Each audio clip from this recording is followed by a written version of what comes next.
Nożyce w oko, widły w plecy, byle pogoda była. Pogoda jest, widły też będą. Opowiem wam historię o nadziei i o odzieraniu z tej nadziei. Dzieje się fajnych kilka rzeczy, może niefajnych. Zostańcie ze mną, zapraszam do oglądania.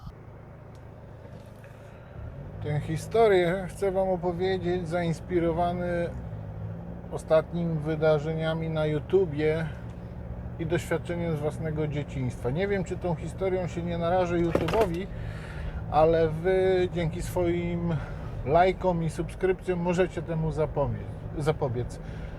Do rzeczy. Dzieckiem byłem jeszcze, kiedy w Polsce panował jedynie słuszny ustrój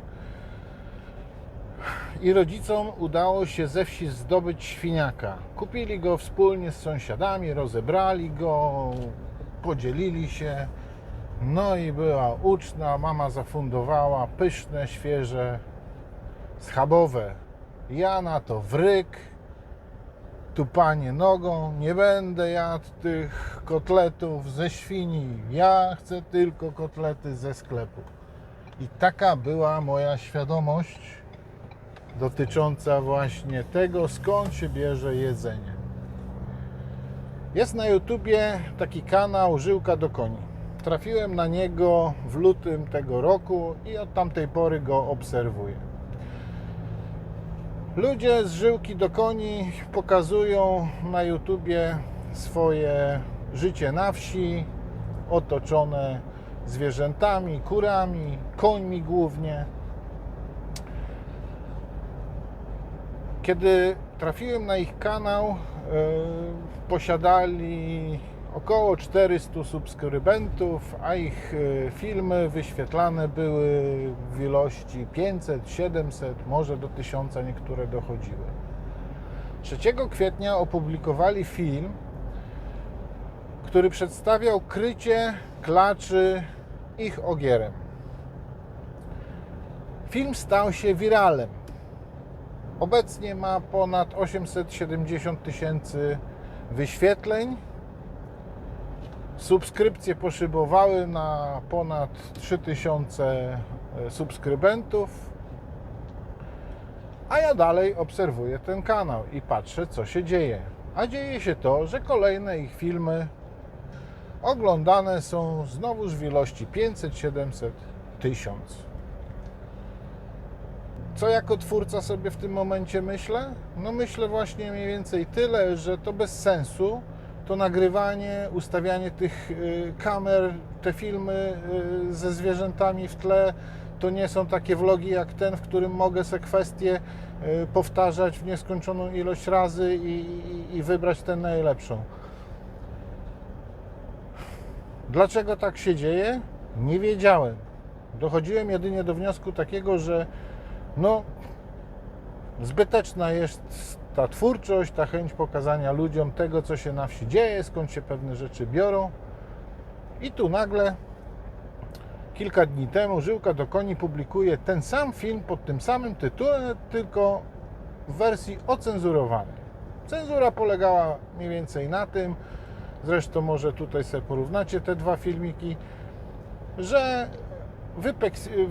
wypikselowano wszystkie takie kadry, gdzie one mogłyby być kontrowersyjne.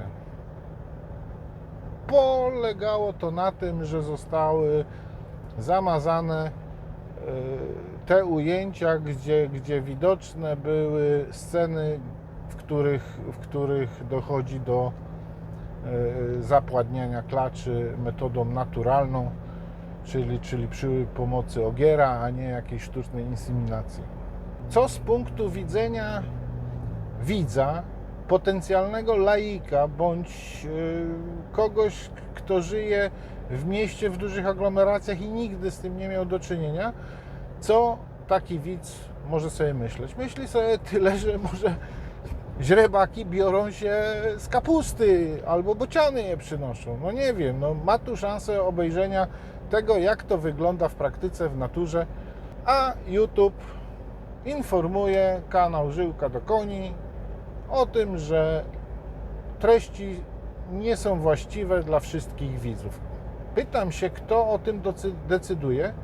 Może ktoś taki właśnie, kto żyje w takim Chicago, gdzie krowy w życiu na oczy nie widział, bądź innego gospodarskiego zwierzęcia i nie wie, że schabowe są ze świni, a nie ze sklepu.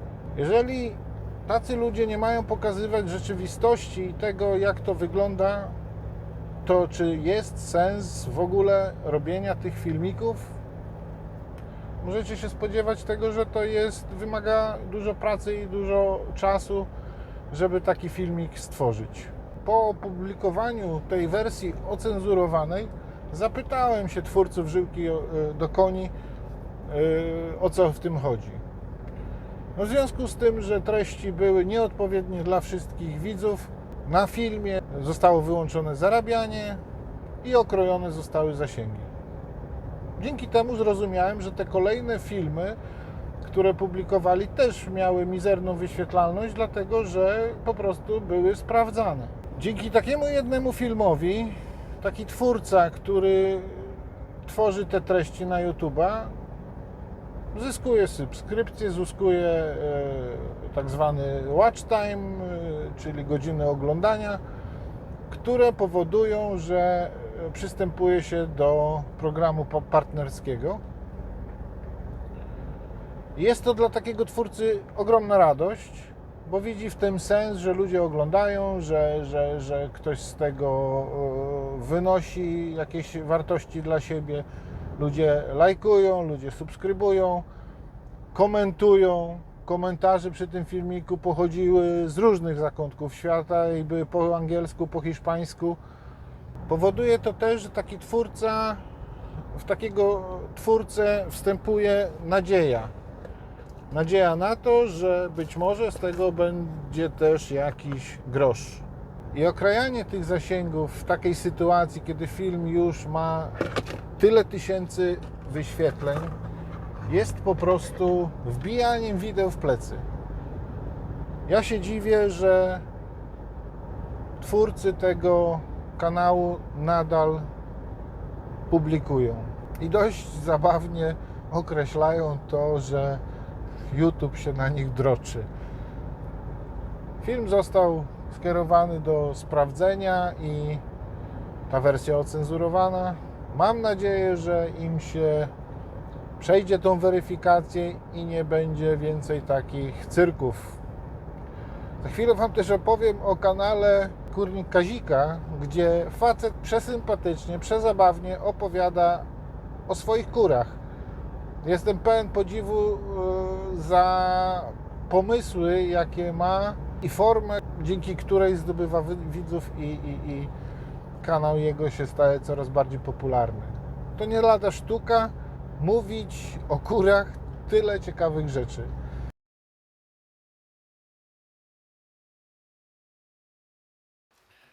Drodzy Państwo, oglądajcie Kurnik Kazika. Będzie do Was mówił Pan Kazik, co czasem lubi dawać w gazik, ale nie wtedy, kiedy nagrywa dla Was filmy. Tak jak mówiłem, super przedstawia swoje życie i życie kur, które go otaczają. Gdybym Was zapytał, co to jest, to pewnie nie jeden z Was, nie jedno z Was odpowiedziałoby, że to jajka. A otóż nie, drodzy Państwo, to nie są jajka, to jest wytłaczanka na jajka. To, proszę Państwa, są jajka. Więc jeżeli chcemy oglądać kanały związane z życiem na wsi, to chcemy wiedzieć tego, jak pewne rzeczy wyglądają. Kanał Kurnik Kazika rewelacyjnie przedstawia życie kur. Każda kura na tym kanale ma swoje imię. Obserwuję ten kanał dość długo, ale w żadnym z filmików nie udało mi się zauważyć momentu, kiedy kura znosi jajko. Na pewno nie takie jajko, bo to jajko już ma pieczątkę. Raczej kury pieczątek nie robią. I nie wiem w tej chwili, czy Pan Kazik świadomie nie nagrał nigdy bądź ja sam tego nie zauważyłem, nie nagrał nigdy momentu, w którym kura znosi jajko, czy po prostu mu się to nie udało. Bo gdyby mu się udało, myślę, to pokazałby to na swoim kanale. Ale czy wtedy nie miałby zastosowanych ograniczeń w zasięgach, w zarabianiu filmiku? Bo być może ktoś, kto siedzi i ocenia te sprawy, doszedłby do wniosku, że to jajko może rozerwać kury dupę? Tak więc, drodzy decydenci z YouTube'a, pozwólcie oglądać rzeczywistość taką, jaka jest. To, czy ktoś filmik ogląda, czy też nie, to już jest jego indywidualna sprawa. Może go w każdym momencie wyłączyć, zastopować, bądź nie pozwolić oglądać swoim bliskim pociechom. Wiem, że te filmiki z żyłki do koni były oznaczone jako filmy nieprzeznaczone dla dzieci. Stąd to wiem, że w filmach przeznaczonych dla dzieci komentarze są wyłączane i nie można komentować. Tu jednak była możliwość komentowania udostępniona i tych komentarzy było wiele z różnych zakątków świata, więc dajcie po prostu widzom decydować o tym, co oglądają. Jeśli nie chcą, nie muszą. Czy może chodzi o coś innego? A widzów, którzy oglądają ten materiał i jeśli jesteście jeszcze tutaj w tym momencie, proszę o subskrypcję mojego kanału. Może się będą pojawiały takie smaczki. U mnie możecie zobaczyć życie na wsi z końmi w tle. Fajne to życie, ciekawe, mamy źrebaki, jeździmy konno, uczymy coś konie i ludzi. Zapraszam.